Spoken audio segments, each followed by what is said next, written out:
Mercredi 12 février, ravi de vous retrouver une fois encore. Bonsoir et bienvenue à tous dans ce journal sommaire. Saint-Louis du 11 au 13 février va se tenir un atelier de formation sur les techniques d'audition des mineurs en matière de traite des personnes. Déguerpissement des marchés à Saint-Louis inquiet, les ambulants demandent un site de regazement. C'était tout pour les sommaires. Ravi de vous retrouver une fois encore. Bonsoir et bienvenue à tous. Page noire dans ce journal, le célèbre guitariste de Youssou N'Dour, Mamadou Mbaye, plus connu sous le nom de Jimmy, est décédé ce mardi soir à Dakar. La nouvelle a été confirmée par la page Facebook de Youssou N'Dour. La levée du corps est prévue ce mercredi à 14h30 à l'hôpital principal de Dakar, suivi de l'enterrement au cimetière musulman de Yoff. Que son âme repose en paix. Dans le cadre de la mise en œuvre du plan d'action national de lutte contre la traite des personnes, la cellule nationale de lutte contre la traite des personnes a organisé ce mardi un atelier de formation à Saint-Louis. Cette rencontre a mis l'accent sur les techniques d'audition de mineurs, une démarche essentielle pour renforcer la protection des enfants victimes de ce fléau. Il faut savoir que le gouvernement du Sénégal met en œuvre régulièrement ce qu'on appelle un plan d'action de lutte contre la traite des personnes qui se décline en plusieurs principes. Le principe de la prévention, le principe de la protection des victimes, le principe de la poursuite des criminels et du partenariat. Il faut savoir que la traite des personnes et le trafic illicite des migrants sont des formes de criminalité très particulières qui ont pour cible les êtres humains et parmi eux les plus vulnérables. Et aujourd'hui, nous nous rencontrons entre acteurs pour échanger et affiner la stratégie d'action avec un focus particulier sur les mineurs et notamment les techniques d'audition des mineurs. Parce que j'ai dit, parmi les personnes vulnérables, vous avez les enfants. Saint-Louis, vous avez beaucoup d'enfants qui sont exploités de façon très diverse. Et il est important, vous l'avez vu, que l'ensemble des acteurs, notamment de la chaîne pénale, puissent se retrouver au niveau local avec des experts, notamment de l'Union européenne et nous-mêmes, pour voir ensemble comment améliorer la protection des enfants mineurs sénégalais victimes de traite. Un forum sur la transition écologique et l'habitat réinventé s'est tenu à Diamniadio. Ce forum, organisé par The Diamond by Blue City, avait pour objectif la réinvention de l'habitat au Sénégal et échanger sur la politique de l'habitat dans le pôle de Diamniadio. Donc le forum aujourd'hui avait pour objet de parler un peu, de manière générale, de la réinvention de l'habitat au Sénégal, mais aussi de parler de la politique d'habitat dans le pôle de Diamniadio. Vous savez, pensez à savoir que le pôle urbain de Diamniadio est une ville nouvelle créée par l'État du Sénégal pour décongestionner la capitale Dakar, mais aussi repositionner le Sénégal dans le cadre de l'économie mondiale de l'événementiel, mais aussi dans le cadre de la compétitivité. Diamniadio est un pôle de croissance et ce pôle de croissance-là aujourd'hui est établi selon cette mixité fonctionnelle entre l'industrie, les secteurs industriels, les tertiaires, les secondaires, mais aussi l'habitat. Et dans ce sens-là, sur l'habitat, nous sommes en collaboration avec des promoteurs sénégalais et d'autres promoteurs venant d'autres pays pour offrir aux Sénégalais des logements sur la ville de Diamniadio qui puissent permettre à l'habitant de Diamniadio de travailler sur la ville et de vivre dans la ville et d'avoir toutes les communautés. Comme j'annonçais dans les titres, alors que les autorités de Saint-Louis s'apprêtent à lancer une vaste de déguerpissement des marchés le 20 février, les vendeurs ambulants expriment leurs inquiétudes. Réunis au sein de leurs associations, ces travailleurs interpellent les autorités du pays, notamment le Premier ministre Ousmane Sonko, afin de trouver une solution. Boubacar Dembo Camara. Wow. On voulait juste lancer un appel au gouvernement, surtout le président de la République, surtout au président de la République du Sénégal et son premier ministre, M. Ousmane Sonko.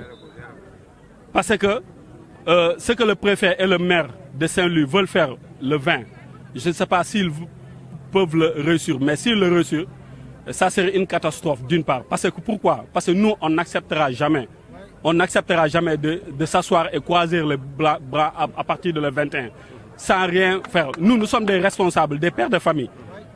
Hein? C'est ici notre bureau, c'est ici qu'on gagne notre gagne-pain, comme on le dit.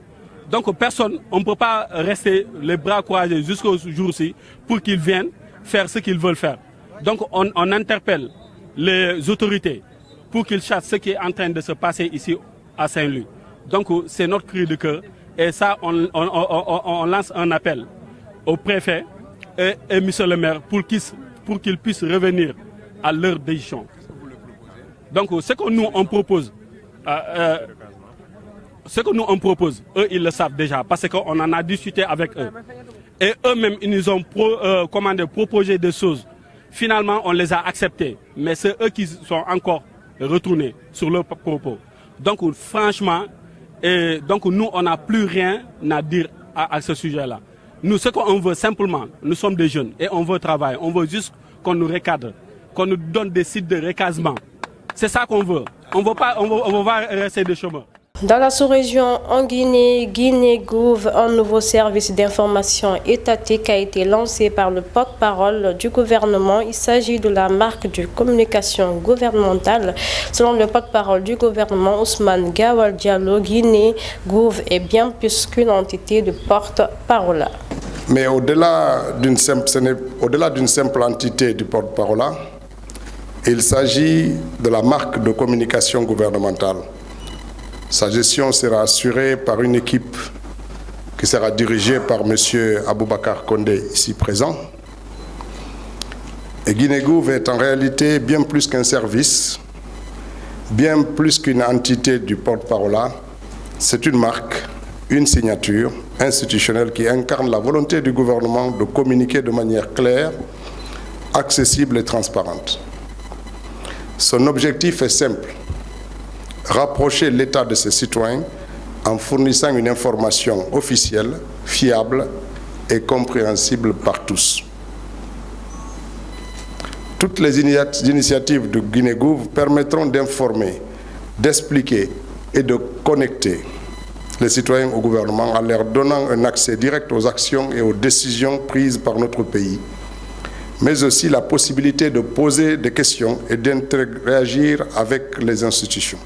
Nous restons toujours en Guinée. L'Union des forces démocratiques de Guinée a tenu son assemblée générale samedi dernier suite à l'annonce du congrès qui va se tenir le 19 avril 2025. Dr Fodé Oussou Fofana, vice-président du parti, invite ses militants à se procurer des cartes d'identité pour voter. Cette année est une année électorale. Les voix les plus autorisées nous ont dit que l'élection va être organisée cette année. Mais écoutons les voix les plus autorisées. Si quelqu'un d'autre dit qu'il n'y a pas d'élection cette année, n'écoutez pas ça. Écoutons les voix les plus autorisées. Il y a élection 2000 cette année. Mais il n'y a pas d'élection si vous n'avez pas aussi des cartes d'électeurs. Il n'y a pas d'élection si vous n'avez pas encore les cartes d'identité. Mais allez chercher vos pièces. Si vous aimez le président Sellou, vous ne cherchez pas vos pièces, ça ne marche pas. Au jour d'aujourd'hui, vous devez rentrer dans aucun débat.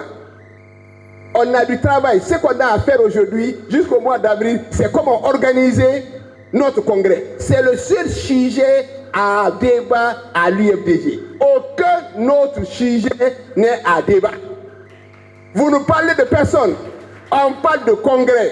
Tant qu'on n'a pas fini le congrès de l'UFDG, on ne parle pas de notre sujet.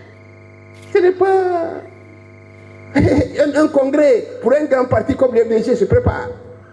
Vous devez chercher. Parce que nous allons faire venir tous les responsables. Ici, nous allons organiser notre congrès dans les règles de l'art. Nous avons validé. Nous allons le faire. Donc je tenais à dire ça et à insister. Pour l'amour de Dieu, n'écoutez pas les réseaux sociaux.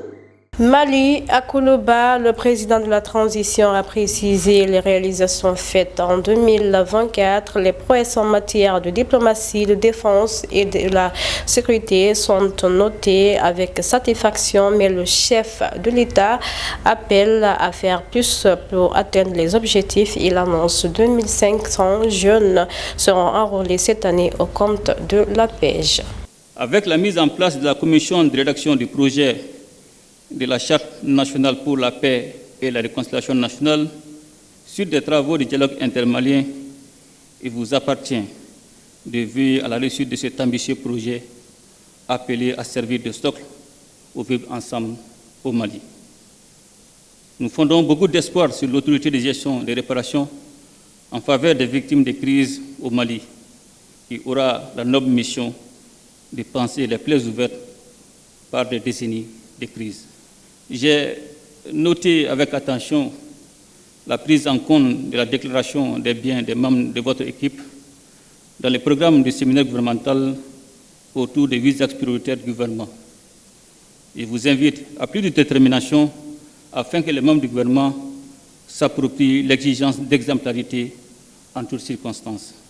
En consacrant l'année 2025 comme année de culture, nous attendons impulser une nouvelle dynamique culturelle à même d'assurer la réhabilitation et le rayonnement de nos valeurs sociétales. Cela est d'une grande importance si l'on sait que la culture est un élément essentiel pour l'orientation d'une nation. Au Niger, alors que l'ONU a dénoncé lundi la détention arbitraire de Mohamed Bazoum, président nigérien renversé par la junte en juillet 2023, l'un de ses avocats a rappelé les conditions précaires dans lesquelles vivent le chef d'État et son épouse selon Reed Proddy. Même si les militaires bafouent le droit international, un refus de se conformer à cette injonction de l'ONU aura des conséquences. Sport, avant de fermer ce journal, le Paris Saint-Germain a pris une énorme option sur la qualification en 8e de finale de la Ligue des Champions en gagnant 3-0 contre Brest ce mardi. Le match retour sera le mercredi prochain au Parc des Princes à 21h, heure de France. C'est avec ce mot de sport que nous fermons ce journal. Merci à tous de l'avoir suivi. Prenez soin de vous. On se retrouve demain, Inch'Allah.